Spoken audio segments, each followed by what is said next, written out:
ברוך אתה אדוני אלוהינו מלך העולם, שהכל נהיה בדברו. You know, the First World War was terrible. There had never been a war like that in humanity. And everybody thought, at the end of the war, this is the war that will end all wars. But we all know that that wasn't so, because a few decades later, we had the Second World War. The Second World War had a characteristic that was terrible, even worse. The United States used an atomic bomb in order to end the war with Japan. Maybe it was the right move because it avoided unnecessary additional people who would die.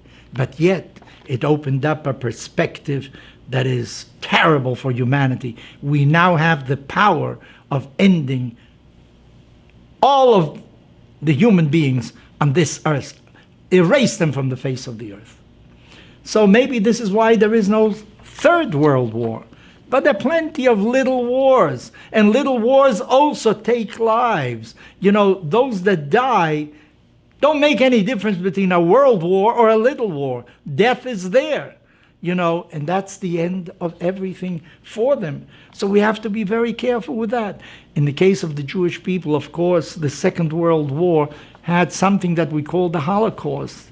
The Germans want to exterminate the Jewish people. A third of the Jews were assassinated during the Second World War.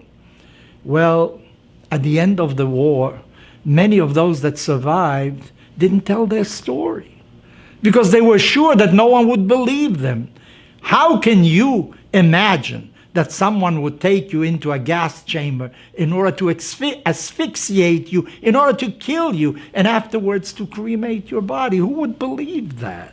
Those that survived could not bear testimony because they felt it's not true. Nobody will believe it. And maybe some of them, after some time, started doubting themselves. Did this really happen?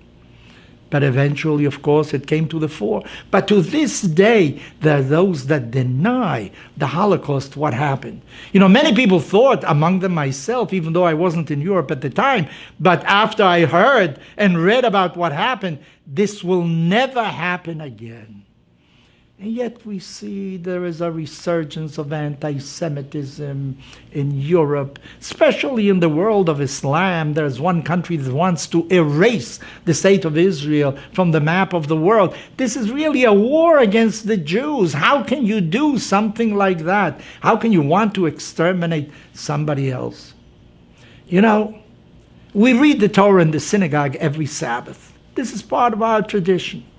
But yet, there is one paragraph that is more equal than all the others. It's obligatory. You must recite that paragraph. What paragraph is that? Once a year, remember what Amalek, the Amalekites, when the Jews went out of Egypt, wanted to destroy the Jewish people. They engaged them in war. Remember that. Don't forget that they wanted to destroy you.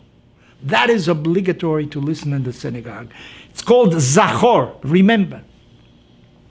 I always wondered, why did the rabbis choose that paragraph? Had I been present and I could have voted, I would have said, you know, that's not the one that is most important. Maybe let's recite the Ten Commandments. Let's recite something about the Sabbath that is very important, that has served to give us strength throughout all these years. Why choose something that is negative? But yet, after the Holocaust, maybe that is the most important thing. Because if you're not alive, you can't do anything. You can't observe the Sabbath. If you're not alive, you can't honor your father and mother. If you're not alive, you can't do anything. The most important thing is living. And that is the obligation of every society, every government. They must guarantee your life. This is what society should be about. And when life is taken away, there's no hope, there's no tomorrow. So therefore, that is the most important thing. And I think we have to bear in mind that every human being was created in the image of God. Each and every one of us has a piece of God in him. And when you extinguish a life in a certain way, you're also extinguishing part of God in this world. So while there are many things that are very important, don't forget that the most important thing is the right to live, the right to wake up in the morning. This is why we are supposed to say in Jewish tradition, Modeh ani lefanecha, I thank you, God, that I woke up, that I'm alive again, that I can do the many things. Because if you're not alive, you can't do anything. So I think that all societies should bear in mind that the most important guarantee they have to offer their people is the right to live.